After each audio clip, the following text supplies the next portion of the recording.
కార్తీక్ని గన్తో shoot చేసిన Wyra Josna arrest. ఇది ఎలా జరగబోతుంది అని తెలుసుకోవాలి అనుకుంటే మన ఛానల్ని అయితే సబ్స్క్రైబ్ చేసుకోండి. అలాగే కార్తీక దీపం సీరియల్లో ముందుగా ఏం జరగబోతుంది అని తెలుసుకోవాలి అనుకుంటే కనుక మన ఛానల్ని అయితే తప్పకుండా సబ్స్క్రైబ్ చేసుకోండి. ఎపిసోడ్లోకి వెళ్ళిపోతే ఇంకా ఎప్పుడైతే సుమిత్రకి మాట ఇచ్చాడో కార్తీక్, నీ కూతుర్ని నేను క్షేమంగా తీసుకుని వస్తాను అని ఇంకా కంకణం కట్టుకుంటాడు. ఎలాగైనా సరే జ్యోత్స్నాని క్షేమంగా తీసుకుని వచ్చి అత్తకిచ్చిన మాట నెరవేర్చుకోవాలి అని. ఆ విధంగానే పారిజాతం కార్తీక్ అయితే బయలుదేరతారు. బయలుదేరిన తర్వాత జ్యోత్స్న ఎక్కడుందో కనుక్కొని ఇంకా వైరానైతే బాగా ఫైటింగ్ చేసి వైరాన్ని బాగా కొట్టేస్తూ ఉంటాడు కార్తీక్ అయితే.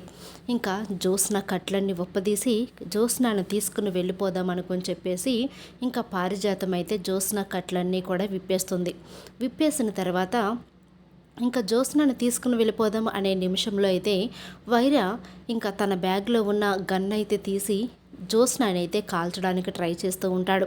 బావా, వైరా నన్ను కాల్ చేస్తున్నాడు, కాపాడు బావా అని చెప్పేసరికి జ్యోత్స్నా అని చెప్పేసి జ్యోత్స్నాను పక్కకు నెట్టేసి వైరా పేలుస్తున్న బుల్లెట్కు కార్తీక్ అయితే బలైపోతాడు. ఇంకా బుల్లెట్ ఎప్పుడైతే తనలో దిగుతుందో కార్తీక్ ఒక్కసారిగా అమ్మా అని చెప్పేసి గట్టిగా అరుచుకుంటూ కింద అయితే కుప్ప కూలిపోతాడు. దాంతో అక్కడున్న పారిజాతం జ్యోత్స్నాలు ఇద్దరు కూడా షాక్ అయిపోతూ ఉంటారు. ఇంకా పారిజాతం అయితే మనవడా అని చెప్పేసి గట్టిగా ఏడుస్తూ ఉంటుంది. అప్పుడే ఆ ఏడుపు విన్న బయట ఉన్న దశరథ పోలీసులైతే దాసును తీసుకుని లోపలికైతే వస్తారు. వచ్చేసరికి కార్తీక్ రక్తపు మడుగులో కొట్టుకుంటూ ఉంటాడు. అప్పుడే ఇంకా ఎవరు ఇది చేసింది, వైరా చేతిలో గన్ను ఉండేసరికి పోలీసులు వైరాను అరెస్ట్ చేస్తూ ఉంటారు. అప్పుడే ఇంకా వైరా అయితే జ్యోత్స్న గురించిన అసలు నిజాన్ని అయితే బయట పెడతాడు. ఏంటండి ఎస్ఐ గారు, నన్ను మాత్రమే అరెస్ట్ చేస్తున్నారు, ఏ జ్యోత్స్న గారిని అరెస్ట్ చేయరా అని చెప్పేసి వైరా అంటూ ఉంటే, ఆవిడేం చేసిందని అరెస్ట్ చేయాలి ఆవిడ్ని? ఆవిడ దశరథ గారి కన్న కూతురు, ఆవిడ్ని కిడ్నాప్ చేసింది మీరు కాబట్టి మిమ్మల్ని నేను అరెస్ట్ చేస్తున్నాను అని ఎస్ఐ అయితే అంటూ ఉంటాడు. శభాష్ ఎస్ఐ గారు, మీరు ఎవరి చేతులు గన్నుంటే వాళ్ళనే అరెస్ట్ చేస్తారనుకుంటా, కనీసం ఏం జరిగింది అని కూడా కనుక్కోరా మీరు? ఇదంతా జరగడానికి కారణం జ్యోత్స్నానే అని చెప్పి జ్యోత్స్న గురించి అసలు విషయాన్ని బయట పెట్టేస్తాడు వైరా. దాంతో దశరథ అలాగే పారిజాతం అయితే ఒక్కసారిగా షాక్ అయిపోతూ ఉంటారు. ఏంట్రా, ఏం వాగుతున్నావురా, జ్యోత్స్న గురించి మాట్లాడతావేంట్రా, అసలు జ్యోత్స్న ఎందుకురా కారణం అని చెప్పేసి పారిజాతం రెచ్చిపోతూ ఉంటుంది. హలో మేడం, అసలు ఈ కిడ్నాప్ జరగడానికి జ్యోత్స్నానే కారణం. 30 కోట్లు అడిగాను నేను, గుర్తుందా మీకు? ఆ 30 కోట్లలో 10 కోట్లు నాకు వాటా కావాలని కూర్చుంది మీ కూతురు దశరథ గారు. అంత గొప్ప కూతుర్ని కన్నారు, మీ ఆస్తిలో మీకే కన్నం వేస్తుంది మీ కూతురు. మీ కూతురు ఉన్నంత వరకు మీరు డెవలప్ అవ్వలేరు.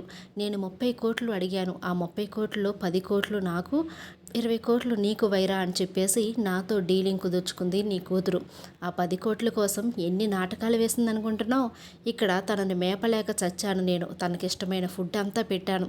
ఇప్పుడు ఇద్దరం కలిసి చేసినప్పుడు ఇద్దరిని అరెస్ట్ చేయాలి కదా, నన్ను మాత్రమే ఎందుకు అరెస్ట్ చేస్తున్నారు అని చెప్పి వైరా షాకింగ్ నిజాన్ని అయితే బయట పెడతాడు.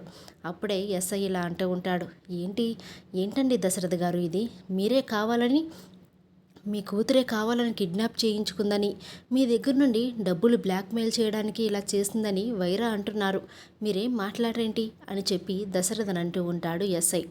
దాంతో జ్యోత్స్న, నీ గురించి ఇంత పెద్ద నింద వేస్తుంటే ఏమీ మాట్లాడవేంటి, నువ్వు 10 కోట్లకు ఆశపడి ఇలా డ్రామాలు వేశావా అని చెప్పి దశరథ అడుగుతూ ఉంటే, సారీ డాడీ, నాకంత అవసరమేమీ లేదు, ఆస్తి మొత్తానికి వారసురాలిని నేనైనప్పుడు నాకు అలా వేషాలు వేసి మరి 10 కోట్లు సంపాదించుకోవాల్సిన అవసరం ఏముంది అని చెప్పేసి ఇంకా జ్యోత్స్న అయితే అంటూ ఉంటుంది. ఇంకా పోలీసులు అయితే అంటూ ఉంటారు, ఏం వైరా, తప్పించుకోవడానికి నాటకాలు వేస్తున్నావా?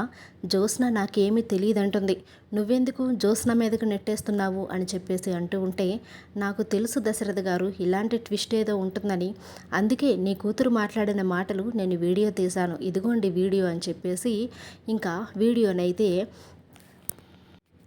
దశరథకి అక్కడున్న పోలీసులకి వైరా చూపించడంతో ఒక్కసారిగా జ్యోత్స్నకి చుక్కలైతే కనబడుతూ ఉంటాయి.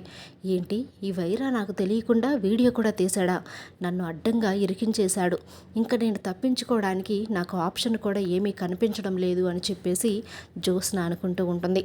అప్పుడే ఇంకా పోలీసులైతే, సారీ దశరథ్ గారు, సాక్ష్యాలతో సహా మీ కూతురే డబ్బులు కోసం మిమ్మల్ని ఇలా ఫ్రాడ్ చేసిందని, మిమ్మల్ని బ్లాక్మెయిల్ చేసి మరీ కన్న తండ్రి దగ్గరే డబ్బులు వసూలు చేయడానికి ఇలా ప్లాన్ చేసిందని అర్థమైంది.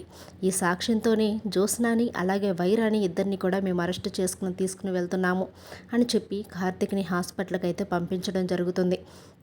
ఇంకా వెంటనే ఆ కార్తీక్ని హాస్పిటల్లో జాయిన్ చేసి, నేను ఇంటికి వెళ్ళి అందరికీ చెప్పి తీసుకుని వస్తాను పిన్ని, నువ్వు కార్తీక్ దగ్గరుండు అని చెప్పేసి ఇంకా పారిజాతాన్ని హాస్పిటల్లో పెట్టి దశరథ అయితే ఇంటికి బయలుదేరతాడు. ఇంటికి వెళ్ళగానే ఇంకా సుమిత్ర అయితే ఏడుస్తూ ఉన్న సుమిత్ర ఇంకా ఒక్కసారిగా లేచి, ఏమండి, నా కూతుర్ని తీసుకుని వచ్చారా, నా కూతురు క్షేమంగా ఉందా, ఆ కిడ్నాపర్ నా కూతుర్ని ఏం చేయలేదు కదా అని చెప్పేసి అంటూ ఉంటే, నీ కూతురు క్షేమంగానే ఉంది సుమిత్ర, కానీ ఇక్కడ కాదు జైల్లో ఉంది అని చెప్పడంతో ఒక్కసారిగా షాక్ అయిపోతుంది సుమిత్ర. ఏం మాట్లాడుతున్నారండి, నా కూతుర్ని క్షేమంగా తీసుకురమ్మని మిమ్మల్ని పంపిస్తే జైల్లో ఉంది అంటారేంటి, జైల్లో ఉండడం ఏంటి, అసలు ఏం జరిగింది అని చెప్పేసి అడుగుతూ ఉంటాడు శివనారాయణ. అప్పుడే ఇంకా దశరథ అయితే జరిగింది మొత్తం కూడా అక్కడ బయట పెట్టేస్తాడు. జ్యోత్స్న 10 కోట్ల కోసం ఇలా నాటకం వేసిందని, కిడ్నాపర్తో కలిసి కుమ్మక్కైపోయి ఇంత ఫ్రాడ్ చేసిందని చెప్పడంతో సుమిత్ర కోపంతో ఊగిపోతుంది. సుమిత్ర, జ్యోత్స్న మీద కోపంగా ఉన్నావు కాబట్టి నీకు ఇంకొక మాట చెప్తున్నాను. నీకు బోన్నారా ఇచ్చి కాపాడింది జ్యోత్స్న కాదు, దీప. ఎందుకంటే జ్యోత్స్న శాంపిల్స్కి నీ శాంపిల్స్కి మ్యాచ్ కాలేదు. దానికి కారణం ఏంటో తెలుసా, జ్యోత్స్న మన కన్న కూతురు కాదు, కానీ దీప శాంపిల్స్ మ్యాచ్ అయినాయి, డిఎన్ఏ టెస్ట్ కూడా చేయించాము, ఆ రిపోర్ట్ కూడా నా ఫోన్లోనే ఉంది అని చెప్పి డిఎన్ఏ రిపోర్టుని అందరికీ చూపించేసరికి శివనారాయణ అలాగే సుమిత్ర అయితే షాక్ అయిపోతూ ఉంటారు. ఏంటండి, ఇంత పెద్ద నిజాన్ని, జ్యోత్స్న నా కన్న కూతురు కాదు అనే నిజాన్ని నా దగ్గర అసలు ఎలా దాచారు, ఎందుకంటే నేను ప్రాణాలు పెట్టుకున్నాను జ్యోత్స్నే నా కన్న కూతురు అని, తన ప్రాణాలను పణంగా పెట్టి నన్ను కాపాడింది అని. నేను జ్యోత్స్న కోసం ఎంత ఏడుస్తుంటే కనీసం మీకు నిజం కూడా చెప్పాలనిపించలేదా అని సుమిత్ర అయితే దశరథను పట్టుకుని ఏడుస్తూ ఉంటుంది. నాన్న, నన్ను క్షమించండి, సుమిత్ర ఆరోగ్యాన్ని దృష్టిలో పెట్టుకుని నేను నిజాన్ని దాచాల్సి వచ్చింది. ఇప్పుడు వైరా కార్తీక్ని షూట్ చేసేశాడు.